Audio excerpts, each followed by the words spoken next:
হাত পা বেঁধে এক পুরুষকে শারীরিকভাবে নির্যাতন করছে দুই নারী। কখনো চাবুকের আঘাত, আবার কখনো বা হাই হিল ও বুট জুতা দিয়ে আঘাত করতে দেখা যায়। তীব্র ব্যথায় পুরুষের কণ্ঠ থেকে বের হয় চিৎকার চেঁচামেচি, আর এভাবেই মেটানো হয় বিকৃত যৌন তৃপ্তি।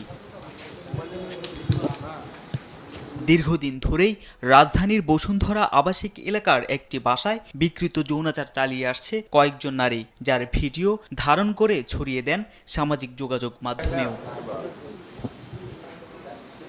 অবশেষে ছদ্মবেশে অভিযান চালিয়ে এই চক্রের দুই নারী সদস্যকে আটক করে ভাটারা থানা পুলিশ। বুধবার রাতে গোপন সংবাদের ভিত্তিতে বসুন্ধরা আবাসিক এলাকার জি ব্লকের একটি বাসা থেকে শিখা ও জারা নামে ওই দুই নারীকে আটক করা হয়। উদ্ধার করা হয় চাবুক, বিশেষ পোশাক সহ হাই হিল ও বুট জুতা। দীর্ঘদিন যাবৎ আমরা একটা